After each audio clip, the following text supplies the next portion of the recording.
श्रीमद् भागवत गीता में भगवान श्री कृष्ण के उपदेशों का वर्णन है। भगवान श्री कृष्ण ने अर्जुन के माध्यम से संसार को गीता का उपदेश दिया था। कृष्ण ने अर्जुन को गीता का पाठ तब पढ़ाया था जब उनके कदम महाभारत युद्ध की युद्ध भूमि में डगमगाने लगे थे। श्री कृष्ण के उपदेशों को सुनकर अर्जुन अपने लक्ष्य को पूरा करने की ओर अग्रसर हुए। कहा जाता है कि गीता में जीवन की हर एक परेशानी का हल मिल जाता है। गीता में कही गई श्री कृष्ण की बातें आज भी जीवन में आगे बढ़ते रहने की प्रेरणा देती हैं। ऐसे में किसी भी परेशानी का हल पाने और जीवन में सफलता पाने के लिए गीता की कुछ बातों का ध्यान रखना चाहिए।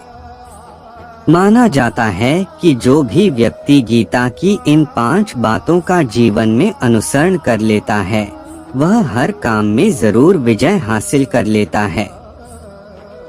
ये रहे गीता के अनमोल उपदेश जो जीवन को नई राह दिखाते हैं। फल की इच्छा छोड़ कर्म पर ध्यान देना चाहिए। गीता में श्री कृष्ण ने कहा है कि मनुष्य को फल की इच्छा छोड़कर कर्म पर ध्यान देना चाहिए। मनुष्य जैसा कर्म करता है उसे फल भी उसी के अनुरूप मिलता है। इसलिए व्यक्ति को अच्छे कर्म करते रहना चाहिए। स्वयं का आकलन। श्री कृष्ण के अनुसार व्यक्ति को खुद से बेहतर कोई नहीं जान सकता, इसलिए स्वयं का आकलन करना बेहद जरूरी है। गीता में कहा गया है कि जो व्यक्ति अपने गुणों और कमियों को जान लेता है, वह अपने व्यक्तित्व का निर्माण करके हर काम में सफलता प्राप्त कर सकता है।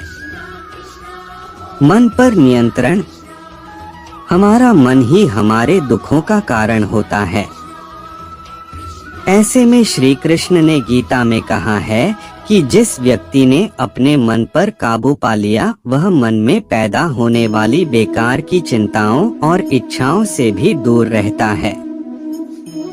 साथ ही व्यक्ति को अपने लक्ष्य को भी आसानी से प्राप्त कर लेता है। क्रोध पर काबू रखें। क्रोध में व्यक्ति नियंत्रण खो बैठता है और आवेश में आकर गलत कार्य कर देता है। यहाँ तक कि कभी-कभी गुस्से में व्यक्ति खुद का अहित कर बैठता है। गीता में श्री कृष्ण ने बताया है कि क्रोध को खुद पर हावी नहीं होने देना चाहिए। यदि गुस्सा आए तो स्वयं को शांत रखने का प्रयास करें। स्पष्ट नजरिया। गीता के अनुसार व्यक्ति को संदेह या संशय का स्थिति में नहीं रहना चाहिए। जो लोग संशय का स्थिति में रहते हैं, उनका भला नहीं हो सकता है। जीवन में स्पष्ट नजरिया होना चाहिए।